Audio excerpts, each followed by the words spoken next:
Fall River City Council Committee on Finance will now be called to order. Madam Clerk. Councilors Kadim? Here. Joseph Kamara? Here. Stephen Kamara? Here. Kilby? Here. Lullaby LeBeau? Here. Long?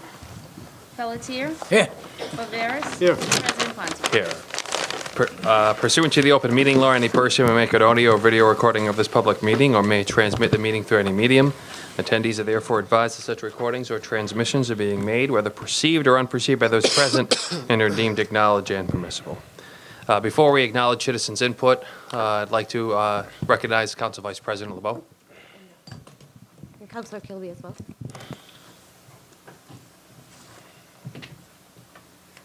And Councilor Kilby.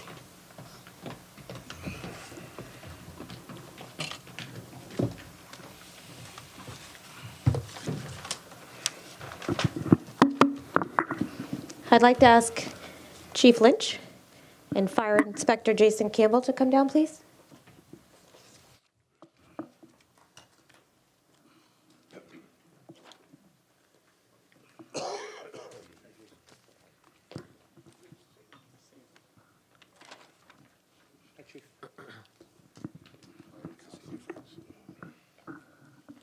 Chief Lynch is going to speak about the details surrounding this award, but Fire Inspector Jason Campbell was recently the recipient of the Firefighter of the Year Award, receiving the Medal of Valor from the Mass Department of Fire Services State Fire Marshal's Office.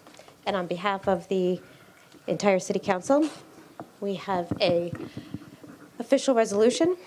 Be it resolved that the City Council hereby extends its commendation to Jason Campbell in recognition of having been chosen a 2018 recipient of the Firefighter of the Year Award. Be it further resolved that the Fall River City Council extends best wishes for continued success and that this resolution be entered into the records of the City Council, adopted January 22nd, 2019.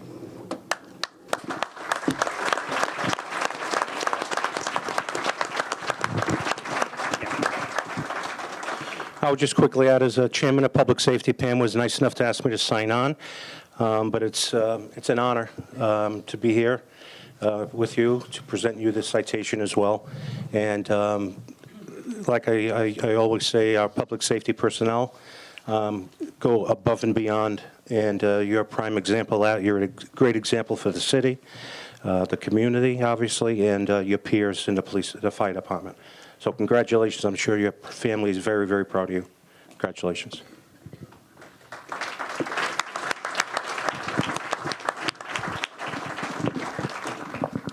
And that's very true. The whole department is very proud of Fire Inspector Jason Campbell and for his heroics that day of June 26. And as you can see, he's well supported by all our members in the back there and many others also. So the Medal of Valor is given by the State Fire Marshal's Office, and it's not something that's given lightly. There are a few people throughout the state, firefighters, that do get this award, and I was happy enough when he was awarded it, but it was obviously well deserved, because the other recipients, they also deserve the award. But when you heard the story of what Jason accomplished, you realize that he really was a shoo-in. So I'm going to give you a little background to why Jason received this prestigious award. On the day of June 26, Glenn Hathaway, the building inspector for the city of Fall River, who I wish was here today, is he in the crowd anywheres? Because he also deserves some accolades also. If the building department of the state had awards, I'm sure he would be getting one. Glenn called up because he received a complaint about 179 East Main Street. So the building department works with the fire department as a team. When Glenn got that call, he called our department, and Jason Campbell and Fire Inspector Todd Young were dispatched to help with the complaints on this building. So their job is to check all the fire detectors and all the fire safety concerning the building. In the course of checking for the detectors, which they found were not working at all, Jason went to the third floor to test detectors there. He was with the tenant, and when he came out of the apartment, he noticed there was a haze of smoke coming from the end of the corridor, basically where the exit was. As they strolled down the hallway to get a closer look, Jason noticed that there was fire breaking out from the door. At that point, he got the tenant out of the building. At that point, the tenant told him, "My brother is still upstairs." So Jason, as an inspector, unlike normal firefighters that are responding, did not have his fire gear on. Basically, he was in his station clothes. He raced upstairs to the third floor where the fire was. Smoke conditions, flame conditions, and heat. He got the tenant's brother out, brought him down to the ground floor. At that point, he realized that Inspector Todd Young and the other tenants on the second floor were not out of the building. Jason, once again, at great risk to himself, went to the second floor, evacuated the tenants on the second floor, and also Inspector Young, who, because obviously the smoke detectors were not working, was unaware that there was fire up above. So Jason deserves this award and that state award for his heroics and his brave actions, not only for saving the people, but also his quick actions also probably saved most of that building, because in the course of that, Jason also transmitted an alarm. So our men were able to respond there in a timely manner, save a dog that was upstairs, and extinguish the fire in a timely manner to save a good portion of that property. So that's the story. Jason, I'm proud of you. I know the department's proud of you. A job well done, and he's very indicative of the whole department as a whole. So I think we all deserve a great round of applause for Jason and the other men of this department.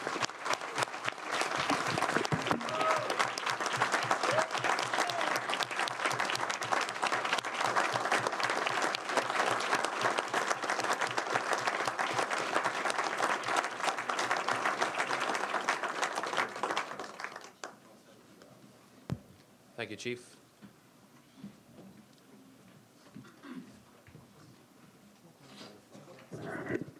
Sure. No, you can do it.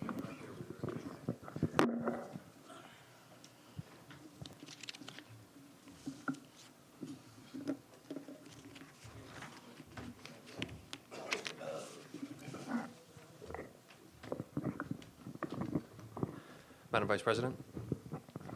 I'd like to ask Mayor Carrere, Senator Rodericks, our state reps, Carol Fiola, Alan Sylvia. Is Rep Schmidt here? Yes. Yes. And I'd like to also call down Sharon Furtado and the firefighters' wives.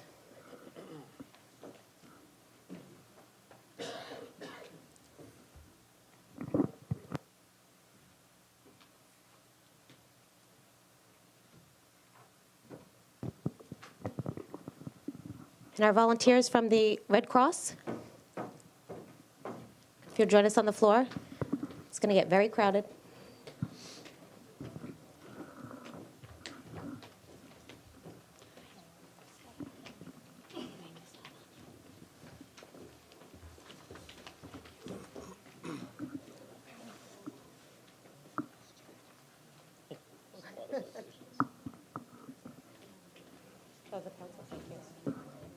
You guys can kind of form a semicircle.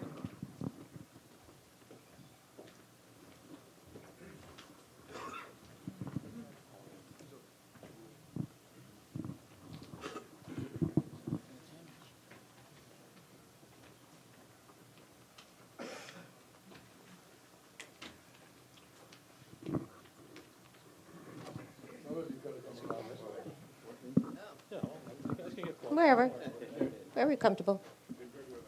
We're good? Good? Thank you all for being here tonight. And thank you to Mayor Carrera and our state reps and our senator for also being here as well at the city council meeting. I think that everybody would be very hard pressed to have not heard of the New Year's Day fire at the Four Winds apartment complex. 36 units, unfortunately, were lost to a devastating fire that day. There was 2 women that lost their life that day. And as you can imagine, an enormous undertaking helping all of those families put back together or start to put back together everything that they lost that day within a matter of hours, and some within just a matter of minutes had lost everything that they owned just after Christmas. Families, little children, babies, elderly, all different kinds of folks, young and old, lived in the 36 units. When I had spoke to Michael Dinon from Community Development, who was also part of the organization of all of the support, he had mentioned a few of the things that you really wouldn't even think of in a fire. Folks moved out so quickly. Background music. Sorry. Moved so quickly that they were lucky if they remembered to grab their car keys or their purse, because not having to replace their car keys or their license or a social security card was just one less thing that they had to do in the coming days and weeks. There are some folks here, the firefighters' wives, under the direction of Sharon Furtado and the American Red Cross, who have helped these families enormously, as well as our administration, who had Government Center open for 2 days, specifically to help with the families deal with everything that they needed to start putting their lives back together. So on behalf of the City Council, I wanted to say thank you to Sharon Furtado and all of the firefighters' wives. I know that every organization depends on their volunteers, and you were tasked with an enormous undertaking of gathering supplies and funds and fundraisers and gift cards and clothing and toiletries, and having to find a place for it, having to sort it and organize it, and then get it to the families as quickly as you possibly could. On behalf of the council, and I'm sure on behalf of all those families, we thank you very much for that.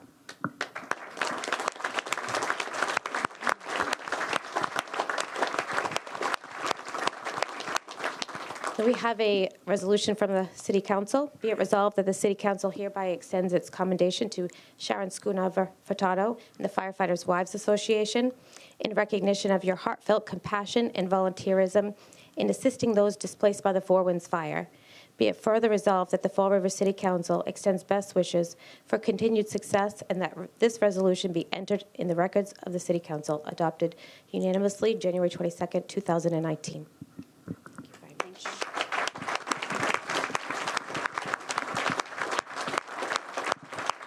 And I just want to tell a little story. Often when someone takes on this undertaking, they appreciate so much the volunteers and the help that comes along with it, and they never want to accept that thanks for themselves.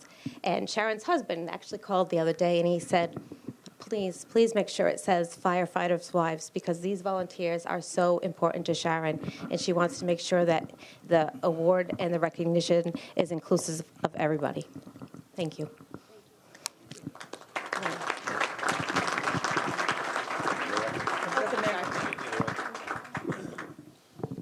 Okay. Well, good evening, everybody. We've got a great amount of people here, just a small sample of really everybody that was able to come together during this incredible tragedy. But, we'll do this in sections. First, of course, Sharon and the Firefighters' Wives Association, just a tremendous job. I have never seen such a grassroots effort pop up so quickly, so efficiently, so effectively, and so selflessly to help other people.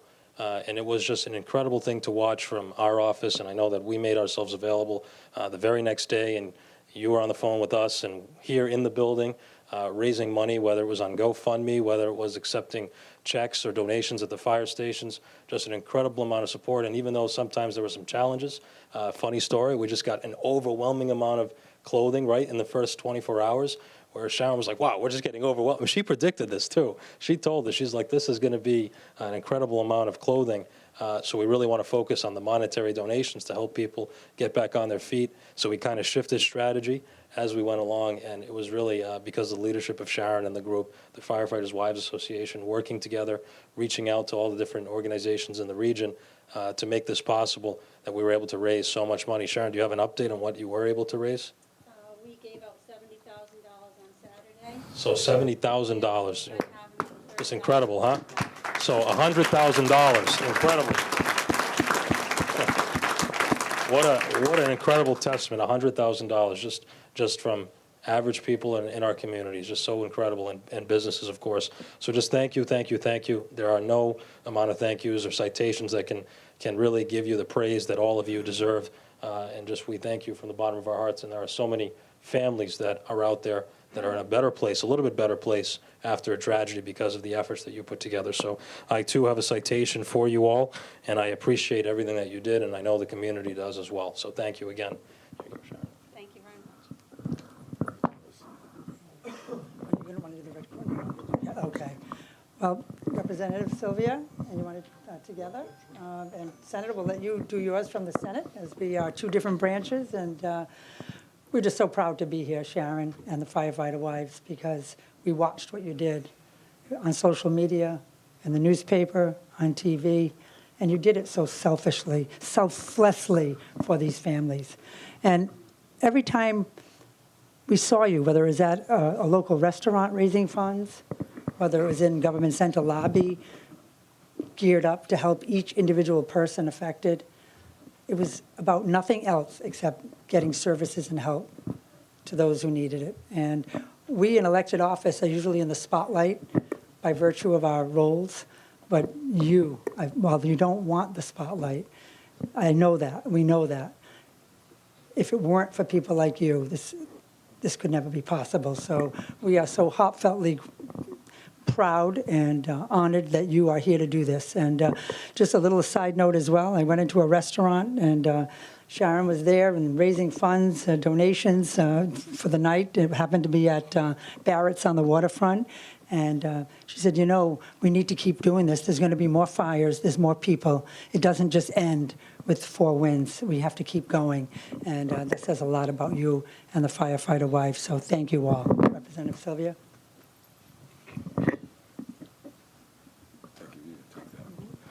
Thank you. I am honored to be here with all our colleagues in government.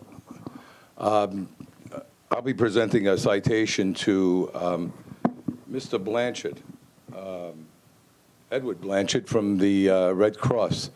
The Red Cross responds weekly in the Commonwealth of Massachusetts to a crisis a week, and they did an incredible job here as well, and we just want to take that opportunity. You know, no community wants a disaster, and when it happens, local resources, community resources can't handle that. And it's because of the Red Cross and because of the volunteers, and there are a number of volunteers who are not getting citations tonight, but there were so many people.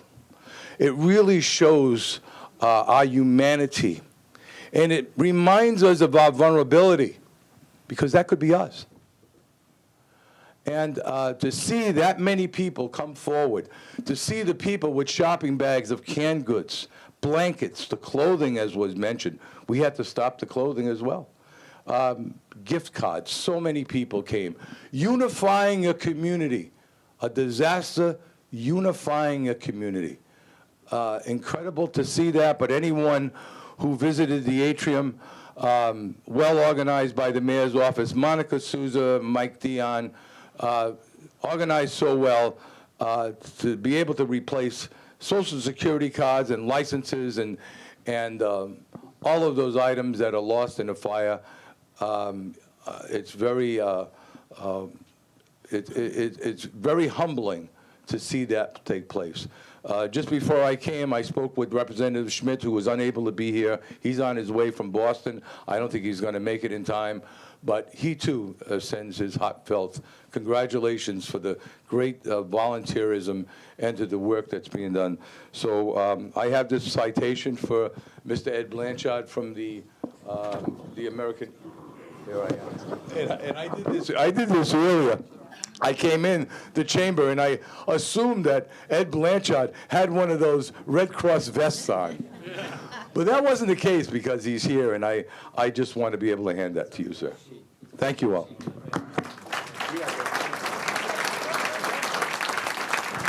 And Sharon and the wives, we too have one for you. We know that you didn't want the spotlight, and it had to say Sharon Furtado and the firefighter wives. Thank you. Thank you. Very good. Thank you. Good evening, Mr. President and members of the council. Thank you very much for inviting me into your chambers this evening on an evening of recognizing heroes. First, it was Jason Campbell from the Fall River Fire Department. Congratulations to you. And now we're recognizing Sharon and the Firefighters' Wives Association and all these incredible volunteers from the Red Cross. It's just a real honor for me to be here and to present this little recognition. I think I carry in about 50 pounds worth of citations, and it was really an honor to do so because every one of those citations is going to be presented to an individual who went above and beyond and volunteered and gave back to this community. So thank you all. I'm going to present personally this citation to Sharon Schoonover Furtado. Sharon, congratulations. And to Ed Blanchard, Ed from the Massachusetts State Senate, recognizing your amazing efforts on behalf of all the victims of the fire at here in Fall River. So thank you, God bless you, and thank you all, Mr. President, members of the council, for inviting me here this evening. Thank you very much.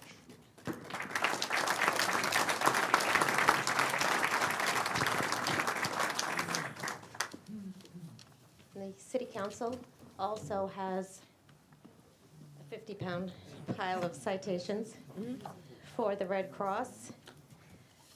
And I'm not sure what the chances are that it's going to be on top. It's not.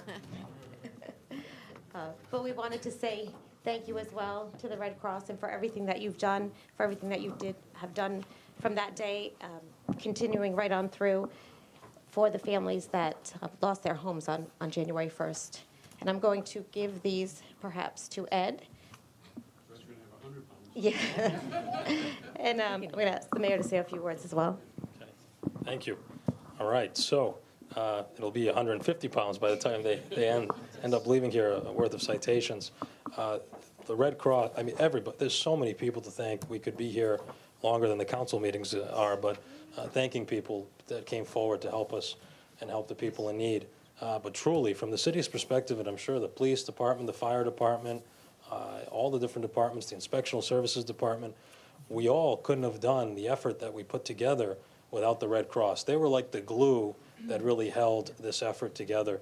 And I want to just, because it's really important to say what happened. It's important to thank, but it's also to tell the people that are watching at home or on Facebook really what that means, why the Red Cross was the glue.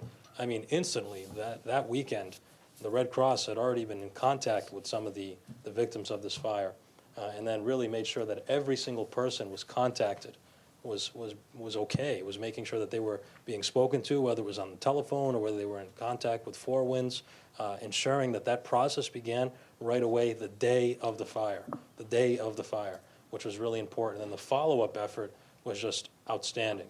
And just so that everybody knows what happened here at City Hall over those 2 days is, as was mentioned earlier, these people lost everything. So people, I think Representative Sylvia said it best, this could happen to any of us.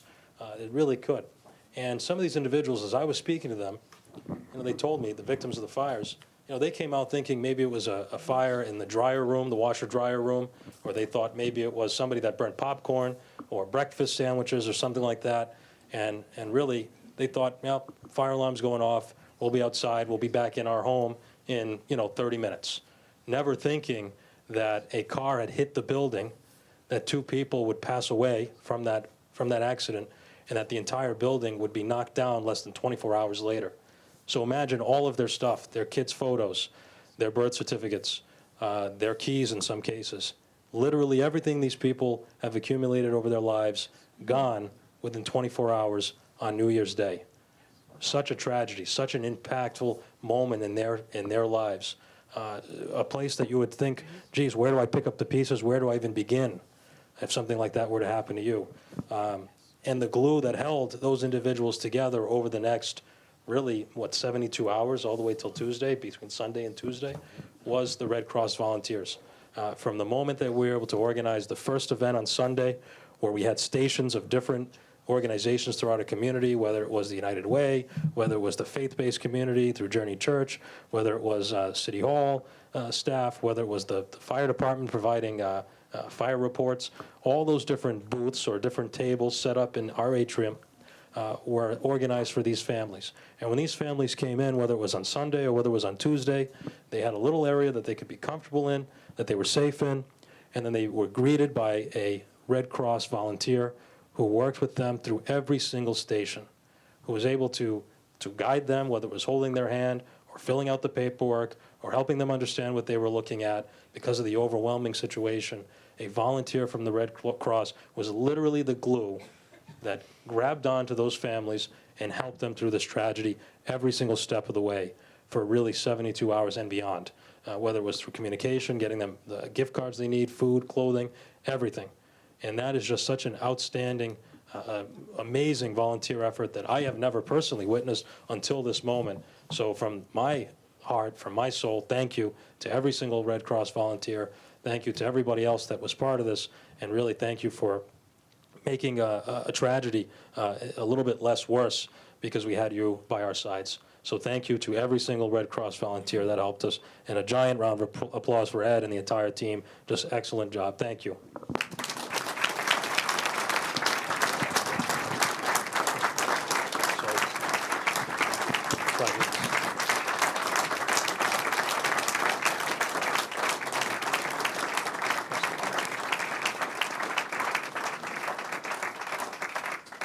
So to give you a little bit of an idea of the effort and what the Red Cross does throughout the Commonwealth every single day, we'll bring up Ed, and we also have all these citations, Ed, for you and your volunteers to carry out here today.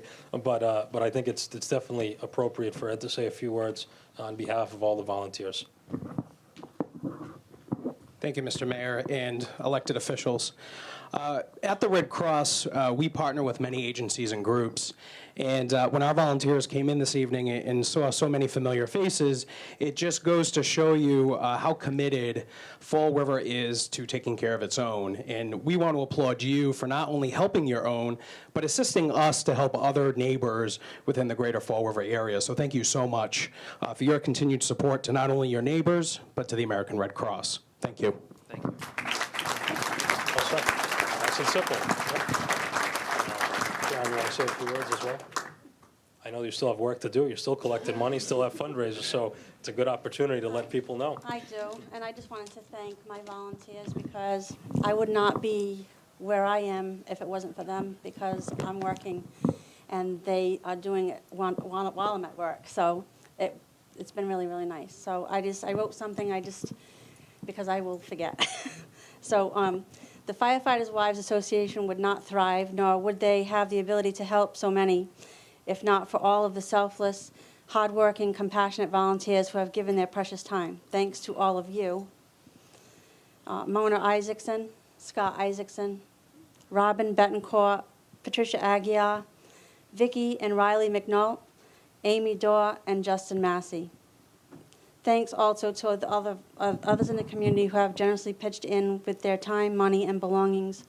Only by coming together can we best help the 35 families who lost all their possessions and homes in the Four Winds fire.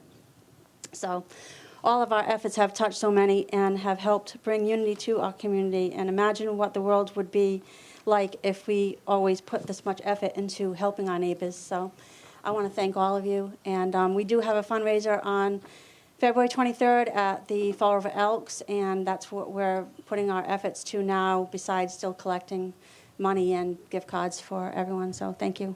Thank you very much.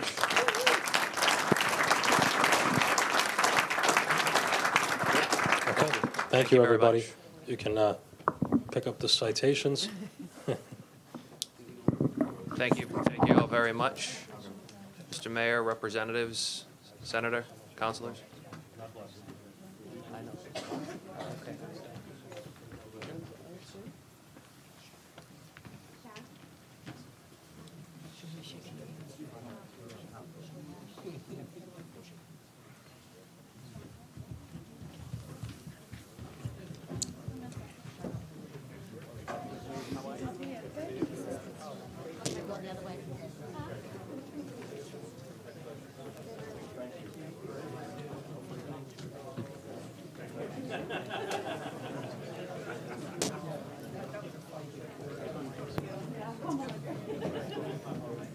Yeah, you are.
Thank you all very much. We're going to resume our Committee on Finance meeting at this time with citizens' input.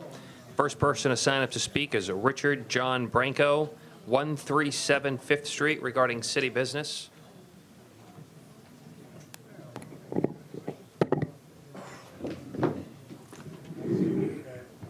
Thank you very much. With everything just happened, this is almost like being in the phone bank at WSAR and Margaret just made a phone call and you got to follow it. So I just want to say to the Red Cross, like I told them outside, volunteerism is amazing. Except when you're in the military, then they choose you not to volunteer. But volunteering is amazing. And to all the families, even though it was under different circumstances, I have been where you're at. And I mean, I've been able to get my life back, and I know you guys will be able to get your life back. And hopefully, with the help of the city, it just won't take as long. With all that being said, when it comes to city business, I would love to sit here and talk to all you guys for 3 minutes about my ideas. But in my own personal opinion, I think you guys don't want to hear it from me as a citizen. So I just want to take this moment to admit and announce that, yes, I am a write-in candidate for mayor, and I appreciate everyone's support. Thank you. Thank you, Mr. Branco.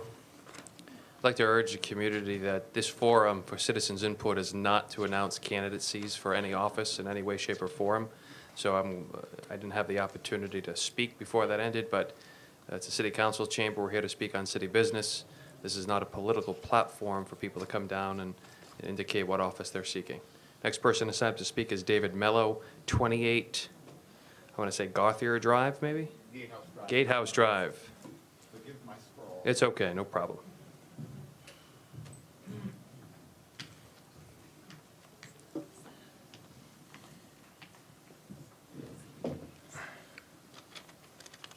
Good evening, City Council, Council President. Good evening. I'm here today before the City Council to offer my support for your consideration of the reinstatement of Nancy Fell to the position of Board of Trustee member to the Fall River Public Library. Nancy has served as a trustee member to the library since 2013. Nancy has also been an active member of the Friends of the Fall River Public Library for the past 25 years now, 5 of which she has served as a past president, and she has served on the library's foundation committee since its inception over 10 years ago. I myself have had the pleasure of serving as the library supervisor of children's services now for the past 30 years. and I cannot recall a time when Nancy was not actively involved in one way or another in the library's activities. Nancy is a valuable library trustee member because, first and foremost, she is a regular library user. Hers is a familiar face to the staff. We all know her, and she knows the staff. She knows the departments we work in, what positions we hold, what services we offer, and what our concerns are as staff members. She is aware of the building's needs, as well as the important place the library occupies in addressing the needs of the people of this community. Nancy regularly attends many of the library's programs, volunteering her time and assisting with a number of them while sponsoring a great deal of them. Nowhere is her enthusiasm and involvement for the library more evident than her support of the Children's Services Department. Throughout the calendar year, Nancy assists with and sponsors countless programs for children and their families. I might be planning a special event celebrating National Arbor Day or our annual Mardi Gras celebration, and Nancy will come along and say, "I want to support that." Or it is not unusual that I will get a call from Nancy out of the blue, and Nancy will have a suggestion for a children's event, or she'll just simply ask, "Is there anything I can do for the children's room? What does the children's room need?" Nancy is involved. She does all this with no recognition. If you knew her as I do, recognition is the furthest thing from her mind. She does what she does and keeps on doing it because of one thing. She loves the library and wants it to be the best possible library it can be for the people of this city. She continues a tradition begun by her father, the late Dr. Ernest Fell, who served actively as a Fall River Public Library trustee for 18 years. I understand why we change Board of Trustee members from time to time.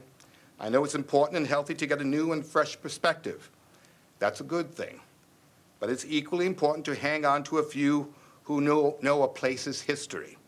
Those who can look to the newer faces and tell them where the library has come from and how it has grown, so we can have a clear perspective and vision to where it's headed in the future.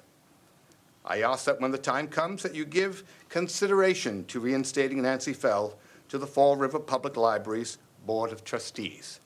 I sincerely thank the council for your time and attention. Thank you very much. Mr. President, Councilman C3? Councilor Quinn? I know we tend to let these things pass, but I just want to first of all commend the recommendation that's before us.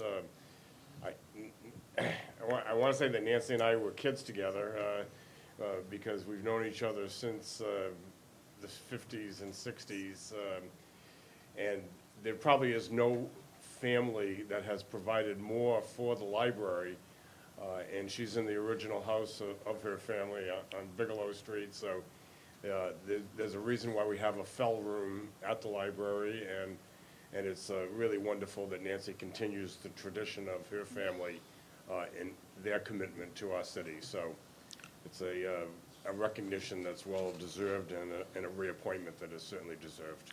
Thank you. Thank you, Councilor. Next item on our agenda is a transfer and appropriation for items 4 on our full council agenda. It's going to be transfers and appropriations in the amount of $134,000 from EMS funds, free cash, to EMS expenses of $94,000, which $40,000 is going to EMS capital. City Administration.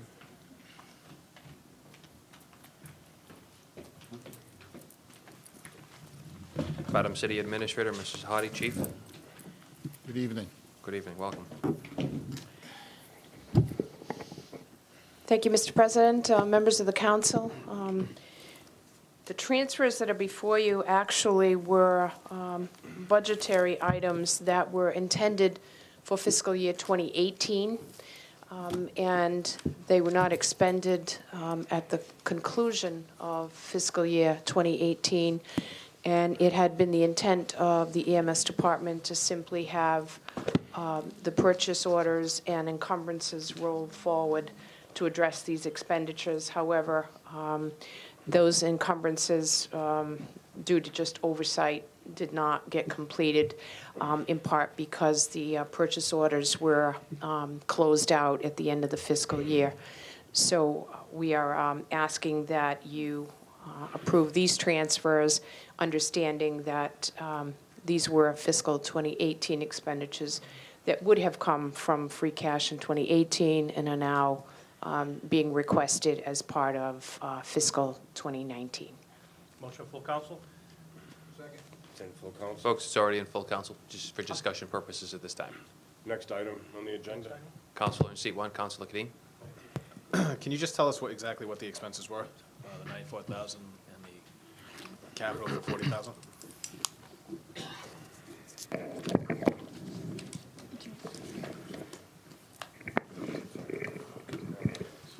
The $94,000 was for the stretchers and the backup squad vehicle. The stretchers, the Stryker stretchers are required by state law. So that was the purchase for the Stryker stretcher and the squad truck, the backup truck.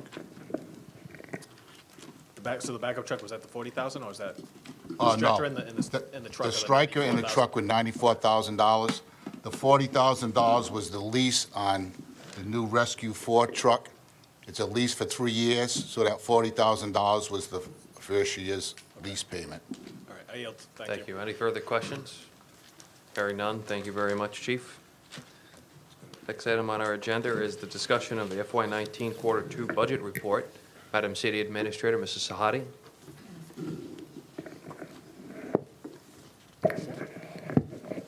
Thank you, Council President.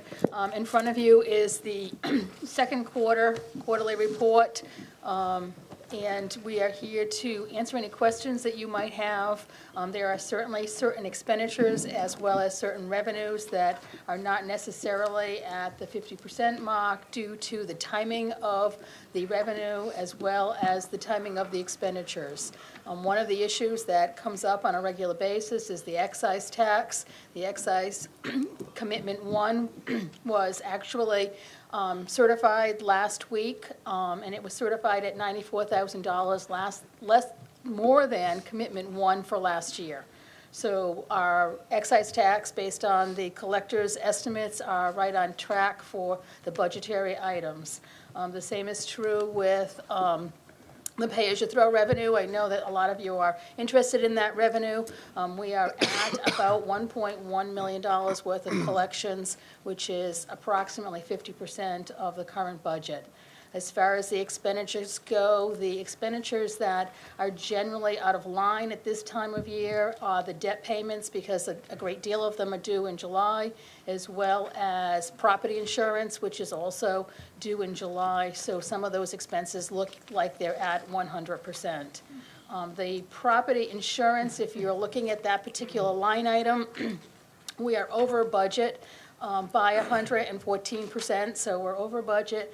And after speaking with the insurance agents when we did this year's estimates, if you will, the difference or the increase in insurance has to do specifically with the water damage at the Durfee High School.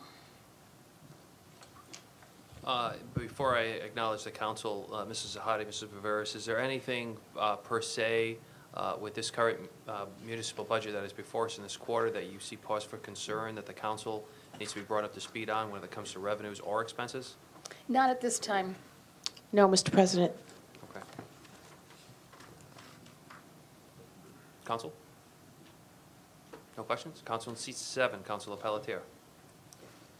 Thank you. Page 13. Page 13, what tab, Councilor? And this book here. Okay. That would be Are you in the capital Munis projects. report? That'll be under expenses. Yeah. I think he's in Munis. Retirement buyout, 150,000, He's in Munis. and I guess we're $71,000 short, and it seems at 1.147. So you're 50% over the mark. How do we make that up?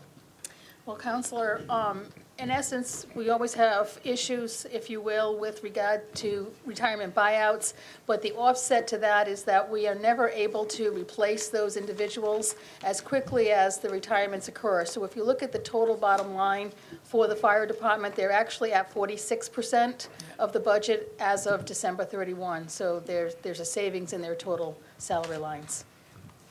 So this is going to adjust by itself? It will adjust by itself, that's correct. All right, so it's on paper, but it'll adjust by itself. I just want to hit the Whitman's comp a little bit. How many people on Whitman's comp? Oh, Council, we'd have to check that. That varies. We can certainly get you that number Okay. in terms of, you're interested in the total number of individuals or more the nature of the Well, claims? you know, I got a few issues with a few Okay. things, and I've talked to Attorney Macy and Attorney Howiak, and I got some information from the clerk here and some of the department heads here, and I'm just not satisfied with things that I got. I don't want to bring it up tonight, just a little bit, but I will be knocking on somebody's door to try to get the answers that I need. I just feel sometimes that some people seem to get a little more than somebody else. I don't know what it is. I don't know, it's favoritism or whatever the case may be. So I'd like to see my answers, all my answers questioned very shortly. And then if I have to bring it up, I'll bring it up. If it takes care of it by itself and I'm satisfied, all well and good. But right now, I was going to get into it tonight, but I'm just going to lay low and talk to the other two attorneys and see what I come up with. And if I need your assistance, I'll be there too. So Thank you, Council. We appreciate that because oftentimes it's individual-based and we prefer not to get into too much of that detail in public session. But we appreciate that, and certainly any questions you have, we'll be happy to help you Okay, thank you. navigate through. Thank you. Counsel? And I think, got a few more, but there's more of my colleagues that Just probably one. could talk longer. I yield. Just one council wants to speak, so you Oh, can have the floor a little longer. almost. Okay, thank you. Thank Councilor in seat one, Councilor Kadim? I was enjoying listening to Counselor in seat 7. Could have the floor all night if you wanted to. Oh, yeah, okay. I just have a question with regards to some of the revenue. I know you said some of it was timing. And I'm comfortable with the motor vehicle excise. I know February is usually the big commitment that we have in, so I'm not too concerned about that. But the rentals, and I know it's kind of short change here, but you're only at 40%. What are we not collecting on rentals? I believe that's timing. The two rentals in that line item are BCTC and community development. Okay. And then, so the other departmental receipts that are here, we had about 960,000. There's 171,000 to date, so we're only at 17.8%. That's correct. About $500,000 or about $550,000 will come in June. That's the shared grant with the fire department. Okay. I mean, the EMS department, I'm sorry. Yep. And then the same with the fines and the forfeitures. So we're at Fine. 40%. The fines and the 1.5. forfeitures are a little bit behind. Mrs. Ferreira is keeping a close eye on the meter monies that we are collecting, but as a result of a lot of the construction that has been going on, there's been a number of meters that have been bagged, and we were unable to collect from them. So it is actually down this year. Okay, and just in terms of the revenues, we don't anticipate tax title, right? So whatever comes in tax title is extra, right? It's bonus. That's essentially. correct. And it's actually shown There's on this tax- particular tax schedule below liens? the line, tax liens, that's Tax correct. liens. Okay.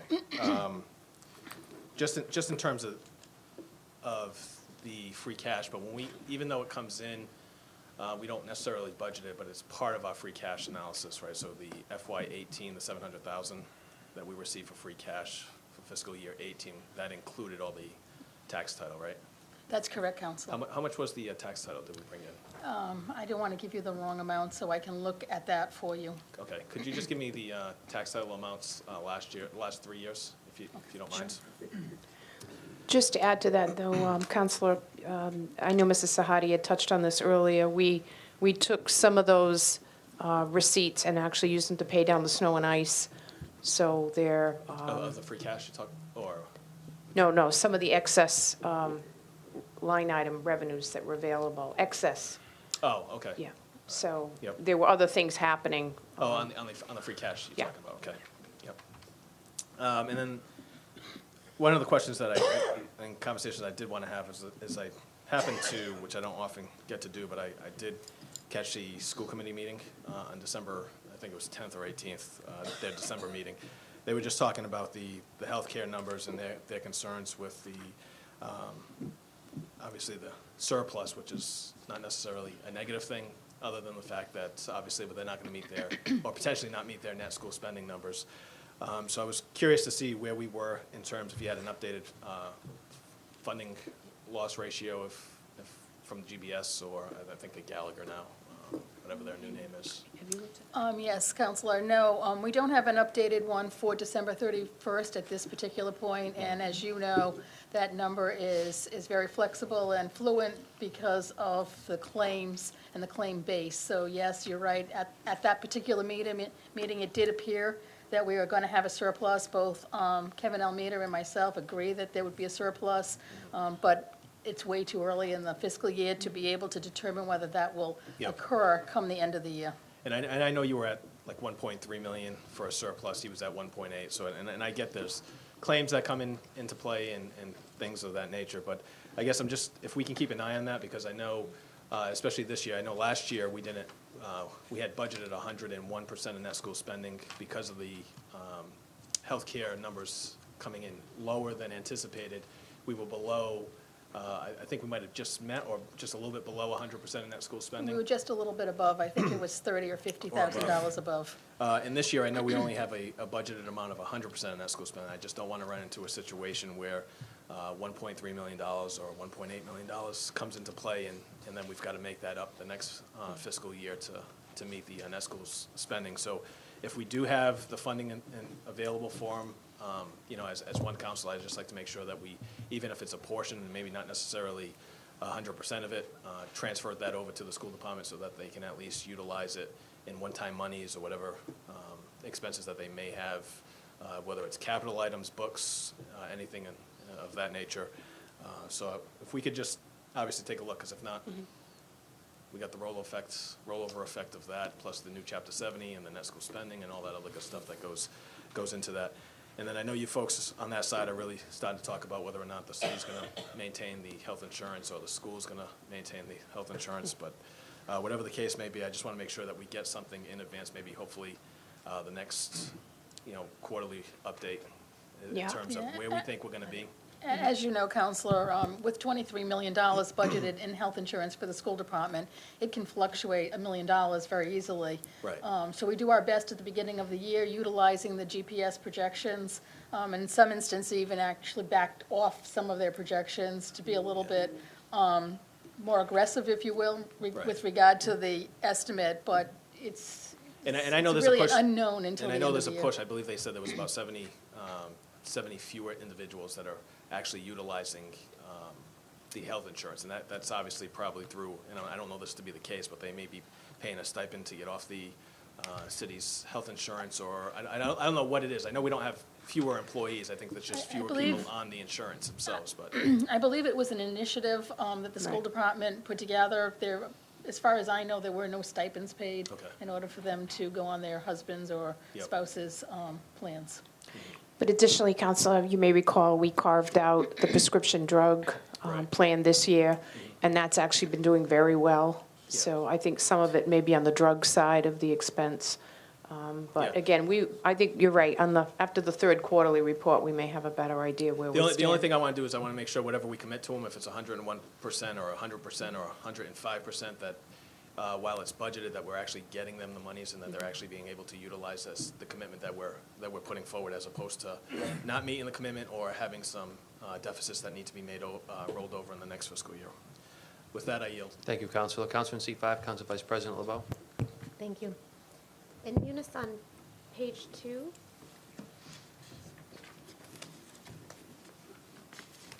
on the pilots, is that something we also normally receive towards the end of the year? Yes, Counselor, the Florida River Housing Authority is the majority of them, is that money, and their year end, their fiscal year end is March 31st. And so that calculation is done after their year end. Okay, so we'll be seeing that then. And then, do you have an update on, I know we had taken out the revenue for the marijuana dispensaries and the marijuana sales excise. Do you have an update on if we might be seeing any of those funds? Well, recreational was open this past weekend, so it's my understanding through conversations with DOR that the sales tax will be submitted, or the excise tax will be submitted to DOR through the Mass Connect program, and then remitted back to us on a quarterly basis, very similar to the meals tax. Okay, and are they also paying the host agreement? Do they have the host agreement as well for the recreational? The host agreement is for the medical marijuana, and that is due to us 90 days after the year end that was cited in the agreement itself, which was December 31st. So we should be seeing those dollars by March 31st of 19. And how many of those do we have? I believe there are 4 agreements. The judge might be able to answer that a little bit better, but I believe there are 4 agreements. Okay, and 1 recreational? Right And now? 1 recreational at this particular point, yes. Okay, thank you. And then in the actuals on page 2, I just had a question on the snow removal salaries. What is that a 1 or 2 specific employees under the salaries, or are those the, all of the stipends combined, that 105,000? It would be for the overtime. The overtime. So the 13,000, which is spent so far, would be overtime that was paid to city employees that participated in that first In the December storm? storm that really was just putting down the sand and salt. Okay, so that's just the overtime. And then the only other question I have is, where would we find, when do all of the people that get the stipends, whether they're contractual or not, when does that get paid? Mr. Perry's not here this evening. I believe it's paid, here? he is here. He may be able to answer that. I believe it's paid at the end of the season. Yeah, they have to be earned, so there's a formula. Second check in April. There you go. Second check in April, okay. And as far as the ones that aren't contractual, when are those paid? I think there was just 2 or 3 of them. Very few. It really just depends. Mrs. Ferreras is paid monthly, every week of her paycheck, so biweekly. We rolled it in. So it's rolled in. Yeah. She gets hers biweekly. Mr. Perry doesn't receive one anymore. I don't know who the other few people were. You know, And now the chief of staff, that one is, Will she not has be, resigned, right. fully No resigned, longer. or, okay. And none of that was paid? That's correct. Right. Okay. And I think those were the only ones Mrs. Ferrera was rolled in. Okay, with that I yield, thank you. Thank you. Any councilors want to speak before I recognize our colleague in seat 1 and 7? Councilman seat 2, Councilor Kamara. Yes, as of right now, there are no deficits in any of these departments. Everything's on target, and the ones that are shown behind, we're perfectly fine with that. Can't hear. Right now, there are no deficits in any of the departments, and no one's coming to you with any warnings of any possible deficits that they see in their departments, correct? That's correct. There are a couple of deficits. One was the property taxes that I spoke of. There may be a small deficit in the debt service as well, as a result of paying down some debt when we go back out for our loan authorization this Right, but we have February. reasons for the, we But have we will reasons for have the ones means we're to aware cover of. that There's nothing that within anyone's approaching other, you about that's a deficit that we should be told about. nothing that we should worry about at this point.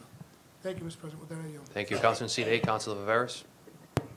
Thank you. Just looking under capital projects, page 6, it's the Durfee building. Just my understanding is that the negative balance there is, that's the reimbursement. That's what we'll be getting reimbursed from the state. That's correct, Counselor. We will receive approximately 80%. Most of the expenditures that are occurring right now, we're at the maximum we can receive from MSBA for reimbursement for eligible expenses. The remaining 20% will be our responsibility and will be part of the bonding that we will sell the bonds actually Thursday, tomorrow. No, Thursday. Tomorrow's Wednesday, Thursday of this week.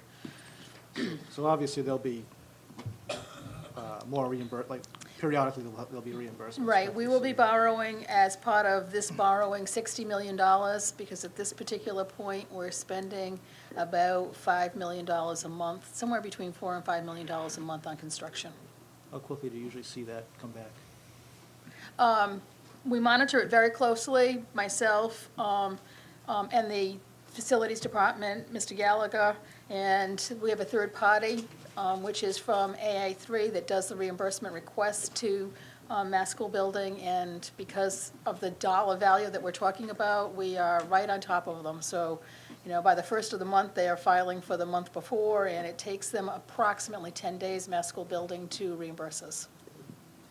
And I'm not sure if I missed this in one of your earlier responses, but do we know the percentage of sales tax that we would see on the recreational marijuana? I believe it's 6%. 6%. Thank you. Thank you, Councilor. Councilor in seat 1, Councilor Kadim. Just along the lines, I thought it was 3%. I think it Well, was I believe it's 3 plus our 3 that we added. the impacts, right? Yeah, so you get the impact fee, which is only good for 5 years. Then you can renegotiate, but good luck with that.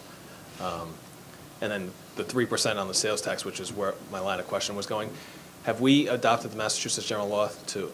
You did. Okay, I just wanted to make sure. I wasn't did. sure if we did that. All right, I yield. Thanks. Thank you, Councilor in seat 7, Councilor Pelletier, followed by Councilor in seat 8. Councilor in seat All right, 7. as long as we talk about marijuana, how many places we have that got licenses right now? Recreational, 1. No, medical first. Medical, I believe there are 4. Okay, 4. Now, all these individuals paid $50,000 for the license, is that? Not yet. So the way the agreement is written is the impact fee is due to us 90 days after their first year end that they're open. So at this particular point. After the first year? That's correct. So no money up front. No money up front. That's a bad way to operate. Buy a car, don't pay for it until the year after. Okay. So we got 4 individuals, is that what we got? I believe so. Okay. Now, can these individuals can apply for recreational? Or how does that work? I think it'd be appropriate perhaps to have Corporation Counsel come down and address some of these questions. So, Point of information, somebody that has a medical marijuana license still would have to apply for a recreational. Right. There's a process. The biggest difference, if I may, is medical marijuana, you need a letter of non-opposition or a letter of support in order to begin your license. On the recreational side, you need a host agreement, which includes the impact fees and things like that before you can apply for your license. And then as long as you have to have a ordinance or some type of bylaw to limit the licenses. If you're going to be under your 20% of your liquor licenses that you have, which I don't think that's going to be the case, and then we have no overlay districts, so they can locate anywhere. thank you, Councilor. And Attorney Macy, I believe Councilor in seat 7 had the question about how many medical marijuana licenses or letters of opposition have been sent out. If you can clarify that for him. Well, I'll try, because I went through it the other day, and we came up with a little different count than I had. There are 10, and I'll look it up again tomorrow, I'll show you the records.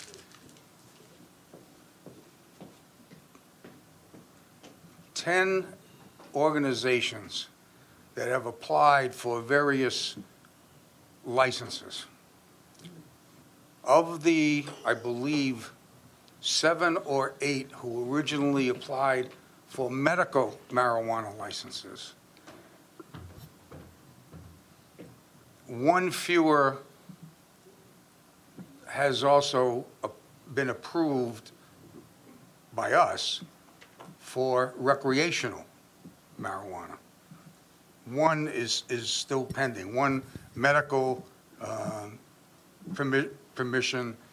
We're still working on whether they will get the recreational permission. Now, there's also 1 store that only has a recreational license, and there are 2 entities. One is going to provide edibles, and I think the other one might provide edibles as well. They come under the recreational, but I don't believe they've even applied for or been approved by us for medical. I know they haven't. Now, the problem with the process is this. In order to even apply to at one time, the Department of Department of Health, and now the Cannabis Control Commission, you have to have a letter of intent and a host community agreement with the community. The numbers I gave you are what I believe we have. However, only one, to my knowledge, recreational facility has been approved by the Cannabis Control Commission. And we don't control, once it leaves the city, we don't control the process. And frankly, the one facility that's been approved and opened on Sunday, I got a call from the Cannabis Control Commission about a month ago saying they were going to take it up on Thursday and asking some questions, which I answered, and they didn't take it up, I think, till last Thursday. So where people are in the queue up in Boston and how quickly or not quickly the Cannabis Control Commission is going to act, I don't know. I can't tell you. All right, so you're telling me there's 10 places that could be dispensaries for marijuana? No, I think, I can give you the exact numbers tomorrow, but I think it's 8 medical recreational, 1 recreational, and 2, I don't know how you want to qualify them, edibles, and I think they're going to manufacture the product. One is going to make cupcakes or something. 8 of them's got the double recreational and medical? Almost everybody who ultimately applied for recreational had originally applied for medical. Okay. So they're gonna get a dual thing, medical and recreational? Well, they're going to get whatever the commissions give them. Out of Boston? Out of Boston? Well, yeah, the ultimate control, we're just the initial phase. Yeah. If they don't get a letter of intent from the city, any city, they can't go to Boston. But once they go to Boston, it's up to now the Cannabis Control Commission and previously the Department of, it was the DMH, but it wasn't the Department of Medical Health, to approve it. They do it. All right, they get, it's, one guy's complaining that he can get the medical and he wants a recreational as well. But you're saying recreational doesn't come up over here. Fall River has nothing to do with it. It comes out of No, Boston. of course, Fall River has to do with both medical and recreational. They are 2 separate tracks. And what happened, I don't know why, you'd have to ask the state legislature, but medical marijuana was passed, approved, and a system was set up to get medical marijuana licenses. Pursuant to that system, people applied. Some people were approved, some people weren't. They went to the approving authority in Boston. Well before anybody, and I'm talking about my knowledge of what I've heard from the industry, not people in Fall River, well before anybody thought that recreational marijuana would be approved, recreational marijuana was approved. So, I'm not in the industry, but if logic dictates, well, wow, if you can dispense it medically, but they've got to, get a prescription and an ID card, et cetera, or you can open recreationally and all they have to do is show up, then people immediately applied for the recreational licenses. As I said, only 1 recreational license, to my knowledge, has been approved in Fall River. There were a number still up there waiting approval, however, the Cannabis Control Commission decides to do it. All right, well, I'll pass that along. Now, you talk about 10. How many of these places are we going to allow in Fall River? You say 4 or up to 10, maybe? Well, that's not up to crazy. me, but I That's crazy. will tell you what I've told other people who have just made inquiry. I said, at some point, we're going to have to decide if we've reached a critical mass, but at this point, nobody's been approved. So at this point, and I can't speak for the Cannabis Control Commission, I don't know what they do, it's conceivable that of the applications for recreational marijuana pending up there, they'll approve 2. That means that there's 6 or 7 that didn't get approved, which may mean that Fall River could tolerate more than 2. On the other hand, if every single one of them gets approved, then it may be that the decision of Fall River is to say, okay, that's enough. I don't make those decisions. I'm just giving you the information I have. It's a lousy business, to be honest with you. Let's see. I don't know, we'll take it from here, I guess. It's just, it's crazy. I mean, 5 or 6 or 10 just don't make any sense to me. How old are you going to be to buy cigarettes now? Is it 21? They passed that, didn't they? Yes. Yeah, here you go. I mean, Yes. you know, can you buy marijuana at 18? You know, I don't know. What I will tell you, you were in my office the other day, you saw the 2016 report to the state senate from the marijuana, I don't know, commission. It's about this thick, and it recommended against legalizing marijuana in 2016. So the state, for whatever reason, overruled, I won't say its own report, but a report. So, you know, don't ask me to make sense out of it. Well, I believe that you're going to be 21 by cigarettes. Yeah, Counsel, the 21 applies to all smoke-related smoking products. Even The marijuana? vapor, the e-cigarette, the, Marijuana too? yes, I believe it would, if you're smoking it. All right, I think it's starting to become a crazy world when it's bad enough that you got to deal with some of the people, DUIs and everything else, and now you got the marijuana. You don't know, the guy's drunk, loaded, driving the wrong way, went this way, head-on collision here and there, and you really can't prove it, I guess. I don't know. Yes, you can. But I think it's just bad for the society to do this. I'll be honest. I don't disagree with you on the issue, but that ship has sailed, I mean, in 2017. Yeah, well, all right, I don't know how much money we're gonna make out of it. I don't believe that the money's a factor. Money's not everything. It's the people of Fall River and throughout this area that have to deal with people who are high on drugs and everything else. And you see a lot of accidents, head-ons. One of my friends just got a bad accident, a 495. May live, may not live. I don't know what the case was, but it was head-on. But you never know. Usually, if you're straight, you do a good job. If you're loaded or buzzed or anything else, something's going to happen. That's the way I feel about marijuana. I don't smoke, by the way. I yield. Thank you, Counselor. Attorney Macy, just for a point of information, did the mayor issue 10 letters of non-opposition? So is it a total of 10 different letters of non-opposition? That's the number that sticks in my mind. I'd have to check tomorrow to make sure I'm right, but we checked last week and we were off by 1, but I'm pretty sure that's the right figure. So more than 5? Excuse me? The mayor issued more than 5 letters of non-opposition? I'm sure. I'm sure Thank of you. that. I got you, Counselor. Counselor in seat 1, Counselor Kadim, followed by Counselor in seat 2. Thank you, Mr. President.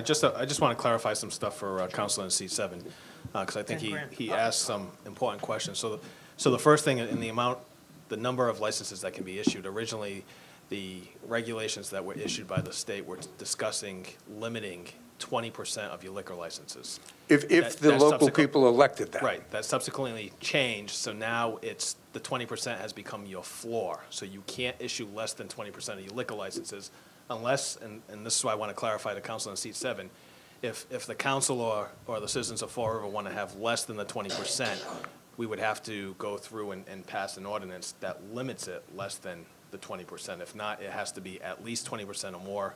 So whoever wants to apply can apply for it.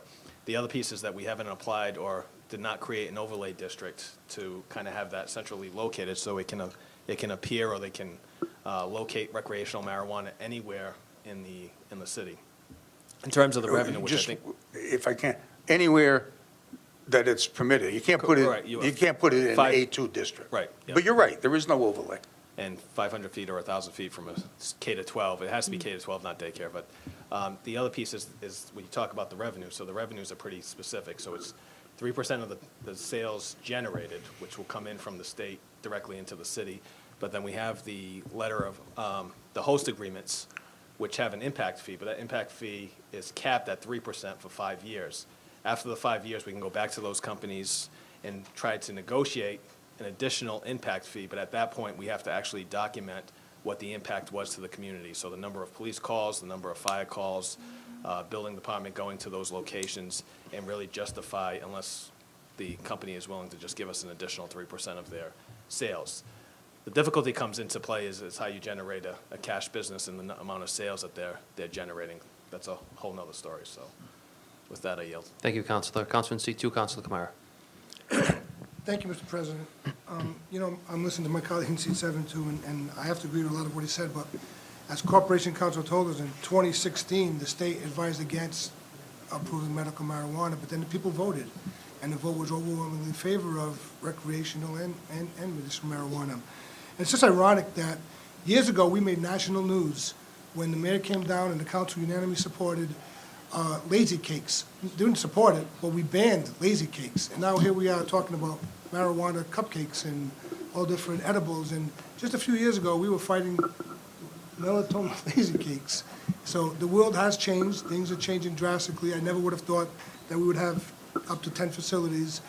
But, you know, the people did get it on the ballot, and they voted, and that's what we have to live with. And maybe we should look at zoning this as we did with the strip clubs, so that you can put it in certain areas. And if is it too late to do that now, or? No, I think we have an ordinance. I think somewhere out in the Freetown State Forest, you can have an adult entertainment facility. Yeah, well, that's been to the court. I'm not sure. And we lost that one. But there is an ordinance that, I mean, the zoning, just restrictions that we have with adult entertainment. It went through, I think, 3 iterations of the Superior Court. It went Superior Court, Supreme Judicial, back. Yeah. All right, that's just a thought. But it's just ironic how things have changed in just a short period of time. And, you know, one day you're saying we don't want lazy cakes in our community, and now you get anything to go, any edibles, and dealing with cupcakes. With that, I yield. Thank you, Councilor. Any further questions? Councilor C7, Councilor Pelletier. Remember that? I see the city of Fall River having more pop shots than churches. Every church is closing, but we're having marijuana on every corner. I yield. Thank you. Thank you, Council. I just have a quick question for Mrs. Sahadi as a point of clarification for the council and the community. I know some of the streetscapes projects have been in full swing. Some haven't even started. I'm looking at over $5.7 million in unstarted streetscapes projects with a combination of Bedford, South Main, North Main, and Rock Street. If you can let the council know and the community know where we're at with those projects specifically. I know there's some information here, but what happens if these projects don't start?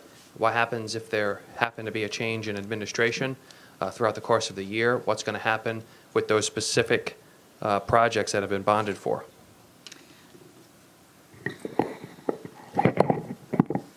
Well, I can only speak to where we are in the general ledger at this particular point. Mrs. Viveras could probably update you a little bit further. But we haven't bonded for any of those projects. Those projects, there's a loan authorization, but we have not gone out for bond on them because neither one of the 4 that you mentioned, Bedford, South Main, North Main, and Rock Street, have started any construction. And so, as a result, although there's a loan authorization out there, this council authorized those projects, we have not bonded for them.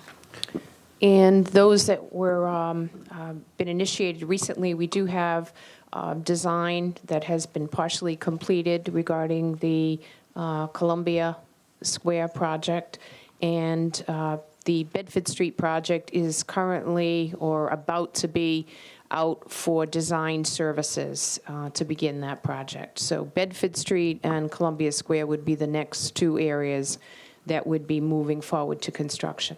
With the existing, well, last question, the existing projects that you have here, Mrs. Viveras, the Bedford South Main, and Rock Street. Should those projects not start, is there going to be a financial impact on this community at all? So should the mayor decide not to do those projects, will there be any financial impact on this community? Well, the Columbia unstarted. Square project has already incurred design expenses, so if you opted not to move forward with that, if I understand your question, Mr. President, then there would be an expense that wouldn't necessarily generate construction. Are you suggesting maybe? I'm talking specifically about the unstarted projects that, according to our report, show zero actuals, just the authorization. So, Council President, South Main, North Main, and Rock Street would leave unauthorized, unissued debt on the books, for which we have other projects that are out there right now that are authorized and unissued. We need to come to this council at some point with some of those projects and clean them up, as I call it, and get those authorizations rescinded. And, Mr. President, so the Bedford Street project, nothing's been expended. They're just out for RFP for design services only. So, to your point, nothing's been expended on that project, so it could be part of the list that Mrs. Sahadi gave you regarding North Main, South Main, and Rock. Okay. Anything further, council? Hearing none, no further questions. Is there a let's see what we have here. Motion to adjourn finance. Motion to adjourn has been made by Councilor Kadim, seconded by Councilor Long. All those in favor? Aye. Opposed? The ayes have it. We're going to go right into full council.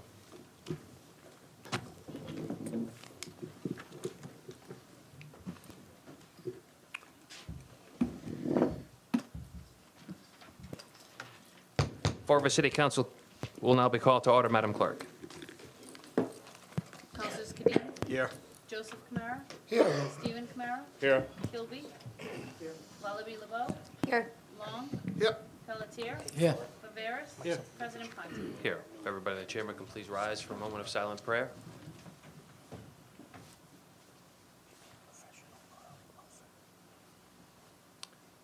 Thank you, and a salute to the flag. I pledge allegiance To the flag of the United States of America and to the republic for which it stands, one nation, under God, indivisible, with liberty and justice for all. Pursuant to the open meeting law, any person may make an audio or video recording of this public meeting or may transmit the meeting through any medium. Attendees are therefore advised that such recordings or transmissions are being made, whether perceived or unperceived by those present, and are deemed acknowledged and permissible. Madam Clerk. You ready? Council in C7? I'd like to 6? I make a motion to waive the rules and take item 9B up first. What item specifically? 9B. 9B, which is added after the agenda. There's a motion to take item 9B. There's a motion to take item 9B out of order. It's been made by Councilor Long. Is there a second? Second. Seconded by Councilor Kilby. Discussion? Council in C1? I just ask that we just take the appointments that are up. People Yeah, wait for we the have- appointments that rather quickly. Okay, so there's a motion before us right now that has been made and seconded. withhold it till after You're going to take back your motion? No more order of business, Madam Clerk? Item 1? Item 1 is the mayor's request for the confirmation of the reappointment of Victor Farias as the Veterans Graves Officer. Motion to approve? Motion to confirm and approve has been made by Councilor Kilby, seconded by Councilor Long. Discussion?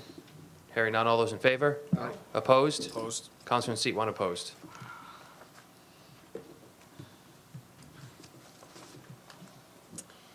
Item number 2 is the mayor's request for the reappointment of Nancy Fell as a member of the Library Board of Trustees. Move confirmation? Motion to confirm has been made by Councilor Stephen Kamara, seconded by Councilor Kilby. Discussion? Councilor in seat 1? Thank you, Mr. President. Just want to state that I'm just being consistent with my no votes on all the confirmations coming down from the mayor's office. I do acknowledge that there are some great people that are coming before us, but I just strongly feel, obviously that we shouldn't be accepting any appointments coming down from the mayor. I did have the opportunity to work with Nancy Fell, and I will echo what Mr. Mello has said about her. I think she's a tremendous asset to the library, and I'd urge my colleagues that do vote in these appointments and reappointments to support her. But again, I'm going to be consistent with my vote and not. Thank you, Councilor. And just for everybody's edification, I am not approving any appointments, but for some reappointments that I feel are appropriate, I am approving in favor of those reappointments. Reappointments only. Motion has been made to confirm and accept by Councilor Stephen Kamara, seconded by Councilor Kilby. Any further discussion? Hearing none, all those in favor? Aye. No. Opposed? Seat one opposed.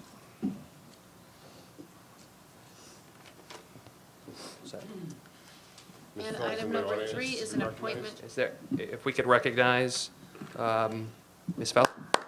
Congratulations. Congratulations.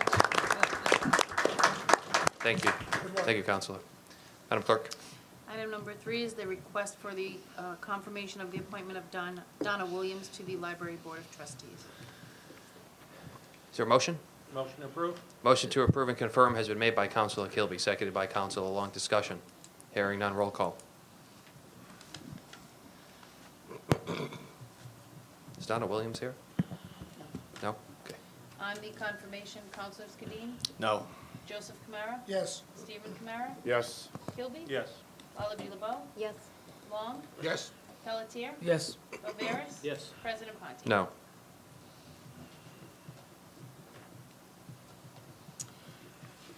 Item number 4 are transfers and appropriations. Motion to adopt? Motion to adopt the transfers and appropriations, item A and B, EMS expenses of $94,000, EMS capital of $40,000. Second. Has been made and seconded. All those in favor? Aye. Opposed? The ayes have it. If Counselor Long, would you like to take your item out of order at this My time? motion to waive the rules, take 9B out of order. Motion to take item 9B out of order. Second. On our agenda has been made by Counselor Long, seconded by Counselor Kadim. Discussion. Hearing none. All those in favor? Aye. Opposed? The ayes have it. I'd like to acknowledge the sponsor of the resolution, Counselor in seat 6, Counselor Long. No, I just thought it'd be appropriate to get apprised of where we are on this and maybe have the council weigh in on how they feel about this initiative. So we'll just start it there. and- Madam Clerk, if you can introduce the item before us, please. Sure.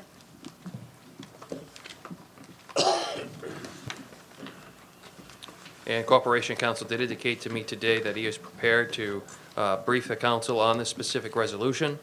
So that would be appropriate after the resolution is read to waive the rules to invite Corporation Counsel down before us. Madam Clerk. Whereas the Star Drug Treatment Agency has filed a lawsuit against the City of Fall River regarding a denial of a building permit to construct a proposed drug and alcohol treatment center and research facility on Weaver Street. Now therefore be it resolved that the City Council invite Corporation Counsel to the January 22nd, 2019 City Council meeting to provide an update on the court action filed against the city. So moved. Motion to, Waive the rules. we would like to adopt the resolution?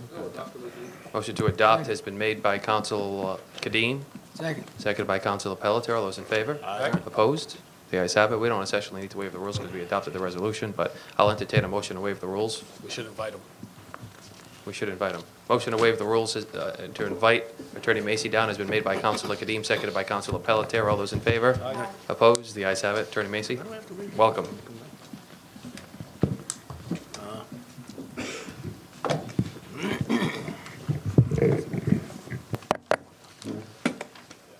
Thank you, Mr. President.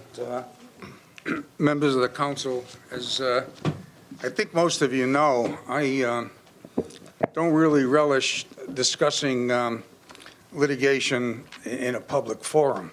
However, I'm happy to do it tonight because I think that this case, maybe more than any other case, has generated a lot of publicity, including, to my surprise, a pretty lengthy article in the Boston Globe. So I am happy to bring you, in accordance with the resolution, an update, and then I'll be glad to answer any questions you may have. As you all know, this issue has been around for quite a while. As a matter of fact, I think it was March 21st of 2017 that I wrote a reasonably lengthy letter at Councilor Long's request detailing the law as it applied or could apply to the situation which had not then developed. That law and that opinion, or whatever you like to call it, that guideline, is still pretty much where we are. The big difference tonight is that Star, as they said they would, applied for building permit. The building inspector, Mr. Hathaway, did not see fit to grant that building permit, and Star, as was their right, appealed to the Zoning Board of Appeals. After what I consider to be a full hearing, the board denied their request, and they have appealed to the Superior Court, also as is their right. Now, I don't know if you want to get into the nitty-gritty of the appeal, because they've appealed on several bases, but basically what they're saying or trying to say is that the Star facility as proposed is an educational facility that is exempt from zoning by virtue of what's called the Dover Amendment, Chapter 40A, Section 3. Mr. Hathaway did not find that. In fact, Mr. Hathaway denied the building permit based on the face of their application.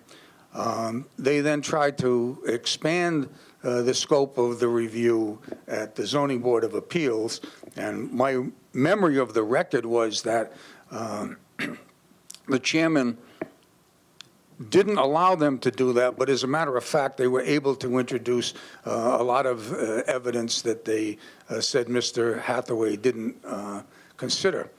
At any event, they filed their appeal. We filed an answer, and on the 10th of January, I think it was the 10th, it was either the 8th or the 10th, we were in the Superior Court arguing, it was the 10th, against their motion for a preliminary injunction.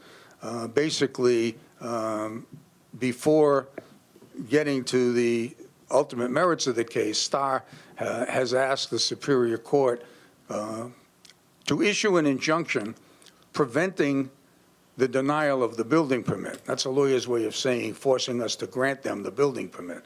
As of today, the judge has not issued a decision, which I won't say surprises me, but is a little unusual in a case involving a motion for preliminary injunction.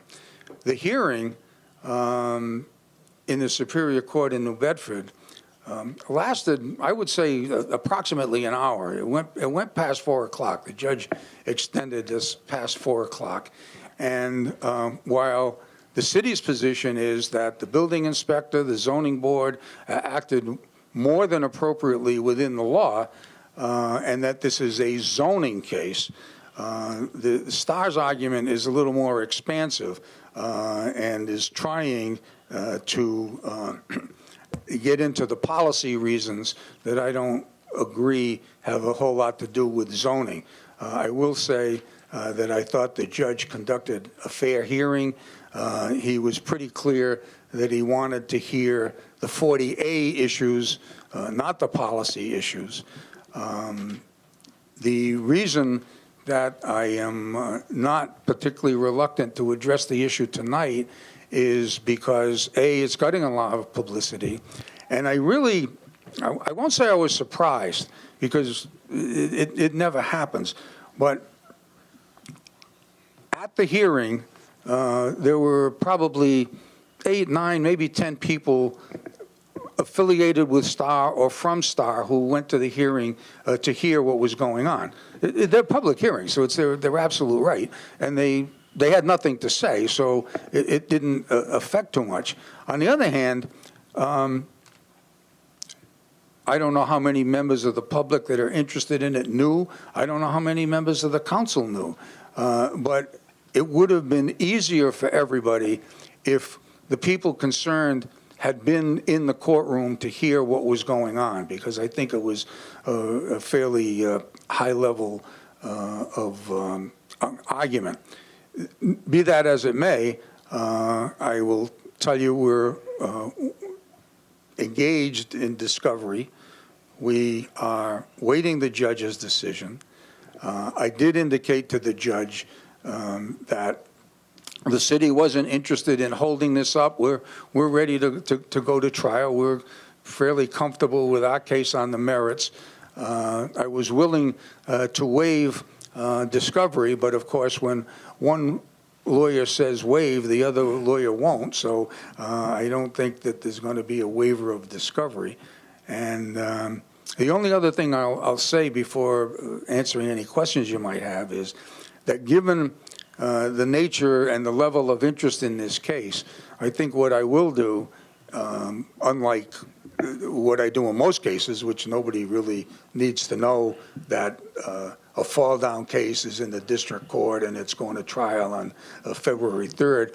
Whatever I get from the Superior Court by way of notices, I'll send down to the council clerk, and she can provide it to you for whatever interest you might have. I will also tell you, I didn't bring it tonight deliberately.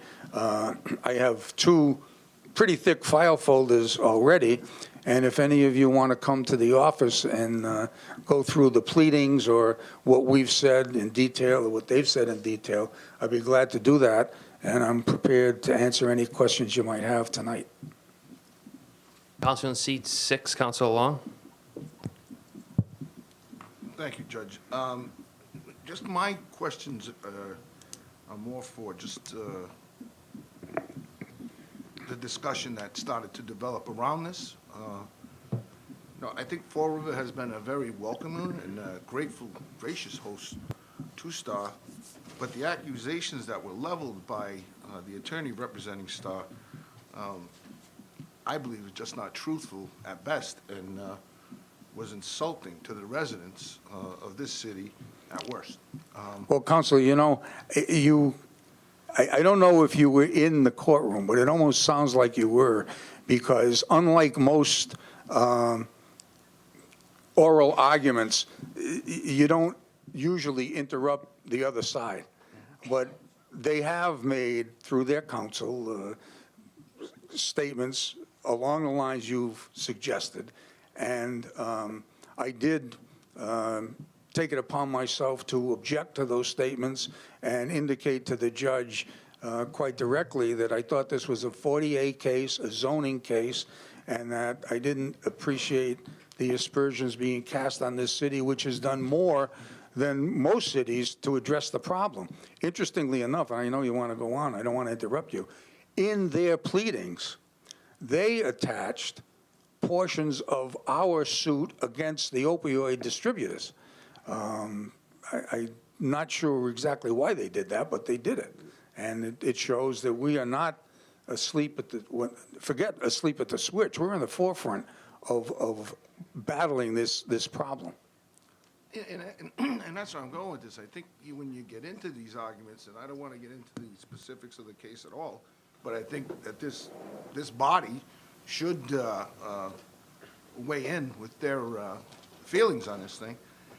And when we get into this, the intent of the legislation, when you look at the Dover Amendment, when they talk about it being an educational facility, I mean, I think those Dover Amendments and the type of things that they did, the intent was of the legislation, I believe in anyways, was to make sure that cities and towns would not use zoning to push these types of facilities out of their communities. And it bothers me in that we've been, again, a gracious host to these, and we've done more than our fair share. And you look at STAR, it's been very successful. We've supported it in many different ways. And then all of a sudden, the one time they come and they're going to grow more, they come and start to attack us as if we're the enemy of these. And it's like, it just amazes me that's the type of attitude that they're taking. And I take offense to that. And I think as we go through this, they want to file injunctions. Is it possible at the end of this thing that we file an injunction until we can get an answer from the state, from the federal, for everybody else to say, why are these other communities not putting in their fair share? Why are we called on to take care of? I'm tired of hearing opioids, Fall River, opioids. Why don't I hear opioids Westport, opioids Somerset, opioids Swansea? I don't hear that. It's a matter of jurisdiction. I mean, we don't have jurisdiction to go to other people's. Well, I'm just saying, it's really. Okay, the only thing I can tell you, Counselor, and as I read their pleadings, let me see how I can put this kindly. In law, particularly in 2019, there were two types of pleadings. One is straight court pleadings in which you say, I got run over, I got hurt, I want damages. And the other kind of court pleadings, which seems to be the vogue recently, are pleadings for publication, where you write in the pleadings not only what you want the court to know, but what you want the newspapers to publish. So I would take, and I think you're right to be upset or offended, but I would take what the pleadings say with a grain of salt, because the judges are going to winnow that down to what counts.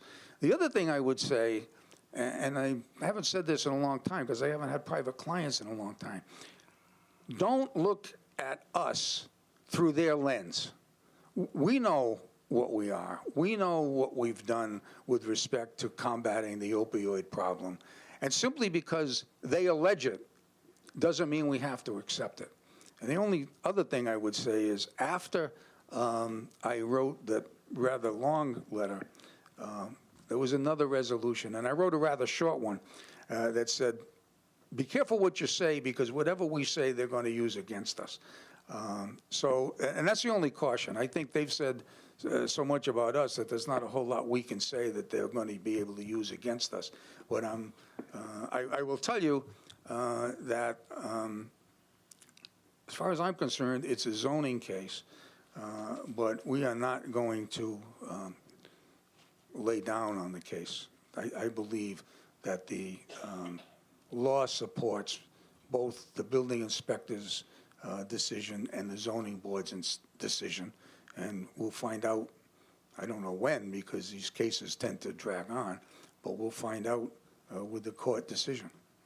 Would it be beneficial, or would it be within our rights to, as a council, to file I don't know what you want to call it, a letter, friend of the court, whatever it is? Well, telling them that how we feel about this thing? The straight answer is no, I don't think it would be. On the other hand, if the council, who you really don't have any standing to intervene in the action, but if you did want to somehow hire amicus curiae, you could do that. I don't know if you could find a friend of the court. I don't know if somebody would do it pro bono. I will tell you two things. Number one, I don't think I need any help, but I'll accept it if it's given. I am in contact with people in the field to get their information, potentially as information for myself or as witnesses. But I also will say this, and I alluded to it before. There are a number of citizen groups who seem to be interested in this case. I can't report to them. I don't report to them. Once I send the information to the councilors, if they want to, that's fine. But those people are perfectly situated to come to court and watch so they'll know what's going on, or file as interveners if they think that somehow their views aren't being put forth. That's why I'm happy to have people come to the courthouse. So I think that's the answer to your question. You can do it if you want. I'll yield for now and let my fellow councilors weigh in on this at this point. Thank you, Councilor. Councilor in seat 4, Councilor Kilby. Yes, Attorney Macy, is this a novel case, or has similar facts been litigated before in Massachusetts? Oh, no, this is, well, it's not novel. There were, there's plenty of law on the Dover Amendment. The problem, and these zoning cases, the problem is it always comes down to a factual determination. And that's what I said in March when I wrote to Councilor Long. The factual determination basically is the program, whatever it is, therapeutic, treatment, in which case it's not educational? Or is it educational with some therapeutic involvement, in which case it comes under the Dover Amendment? And the issue is kind of split between the cases. The cases say, well, no, well, first of all, let me back up. Education has to be the dominant or predominant role to come under the Dover Amendment. Most of the cases that were around when I wrote the letter to Councilor Long were tending to the side of an expansive view of education, and they still do. However, the most recent case, which came out maybe 6 months ago, McLean Hospital versus Lincoln, the town of Lincoln. And I have copies if anybody wants it. Most people don't care to, dredge through 23 pages of legalese. Was a case in which McLean Hospital set up a school for disturbed youth. I can't remember exactly what their deficits were. And they asked to be exempt from the zoning because it was educational, and they had classrooms, et cetera, et cetera. Well, the land court, and as you know, Counselor, land court is not a court of record, so it's a court that you can cite, but it's not like the Supreme Judicial Court, came down and said, no, we have analyzed the issue. They do have an educational component, but their function is primary therapeutic, and they didn't use rehabilitative, but I'm going to use it for tonight because I can't remember what they did say. And they found against McLean Hospital. That sounds like that would be helpful. Yeah. So the cases go both ways, but it's not a novel concept. The issue is quite clear in all of these cases. Is it an educational component, or is it education dominant? And that's a factual determination. The only other question, I think it'd be helpful if you would explain to the council the burden of proof, the abuse of discretion standard, and how difficult that is for well, it's more difficult. for a judge to find that. It's more difficult in a zoning case because it's a trial de novo, and the Star will have the burden of proving that they're entitled to what they didn't get. But unlike some other cases where you kind of start fresh, the standard isn't, was the board right or not? The standard is, on these facts, can we sustain or do we have to overrule the board? So they could, depending on some rulings that we'll get into, and I know I'm speaking Latin, but it sounds like Greek.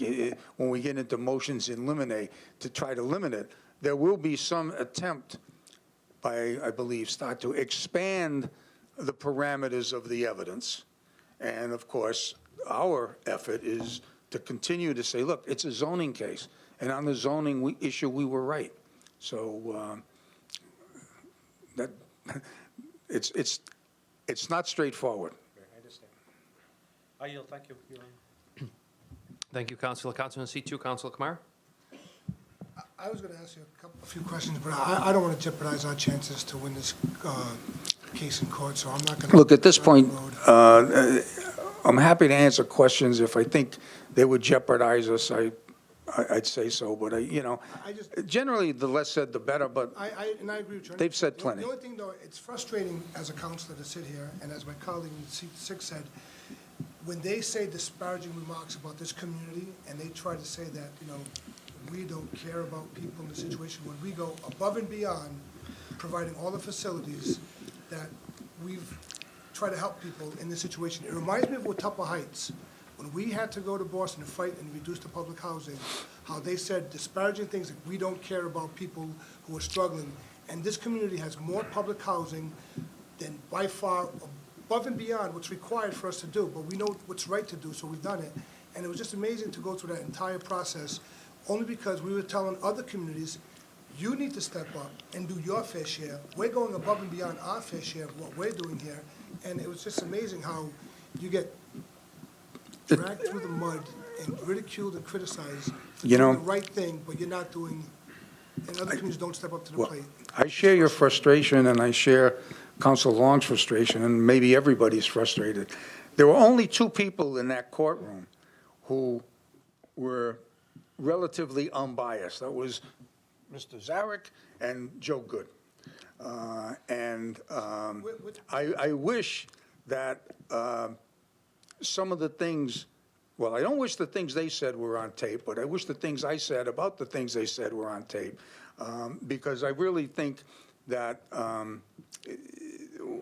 Fall River was, and maybe I'm blowing my own horn, I guess I am, it's the only horn to blow, but, I think Fall River was well defended, but it is frustrating.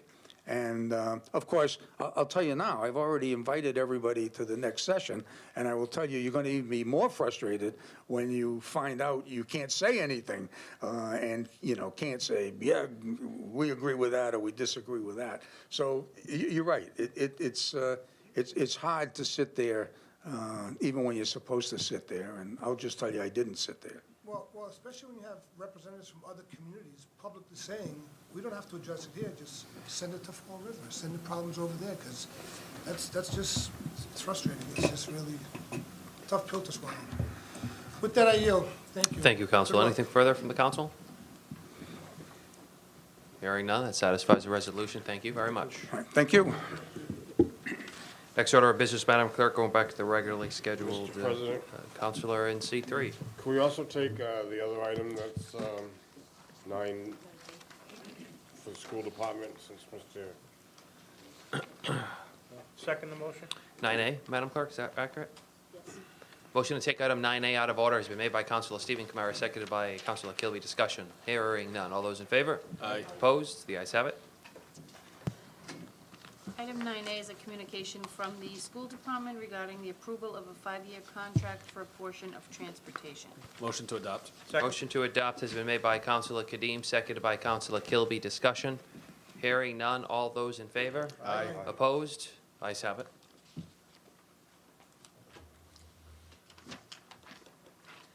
Item number 5 is a communication from the mayor and a 5-year financial forecast of city revenues and expenditures. Motion to refer to finance. Motion to refer to finance has been made by Councilor Kadim, Second? seconded by Councilor Kilby. Discussion. Hearing none. All those in favor? Aye. Opposed? The ayes have it. Item number 6 is a communication from the mayor and a 5-year capital improvement plan.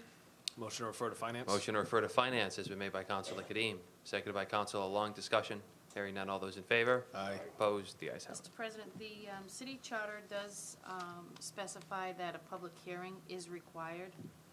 Motion would be appropriate to, Motion to conduct a public hearing. motion to as well. conduct a public hearing, For both items, Madam Clerk, or just? For the, Capital. for item 6. just for the capital improvement plan. So does that need to be authorized and to be published?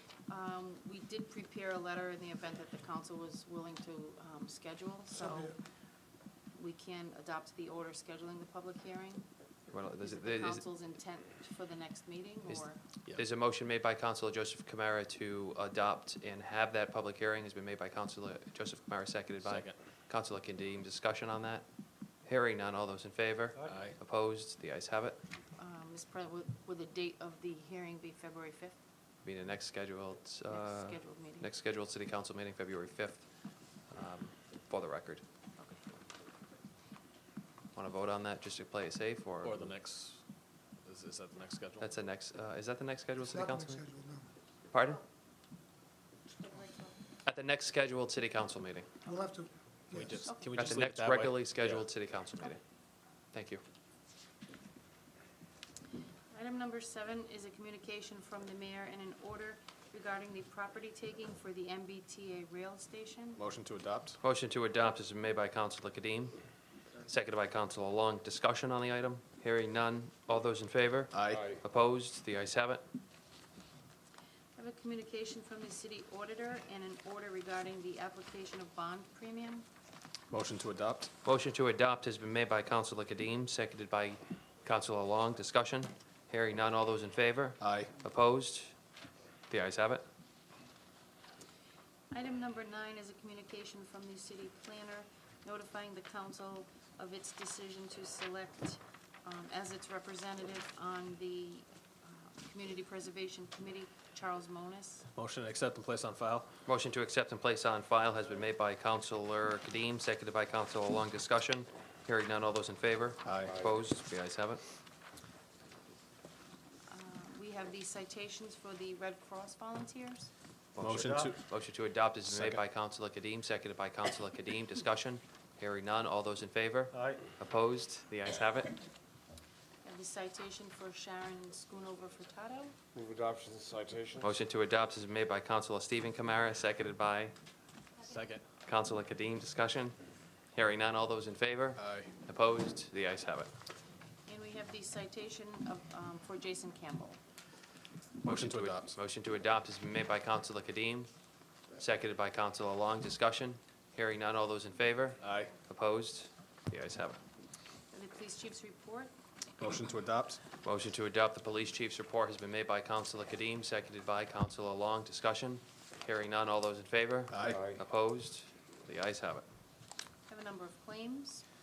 Corporation Counsel? Motion to refer to Second. Corporation Council has been made by Counsellor Kilby, seconded by Counsellor Kadim. Discussion? Hearing none. All those in favor? Aye. Opposed? The ayes have it. We have minutes of the zoning board of appeals.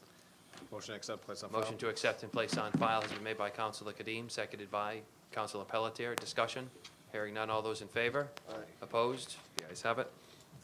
We have minutes of the special meeting of the city council held on January 2nd. Adopt and place on file. Motion to approve and adopt and place on file has been made by Counsellor Kilby, Second. seconded by Counsellor Long. Discussion? Hearing none. All those in favor? Aye. Opposed? The ayes have it.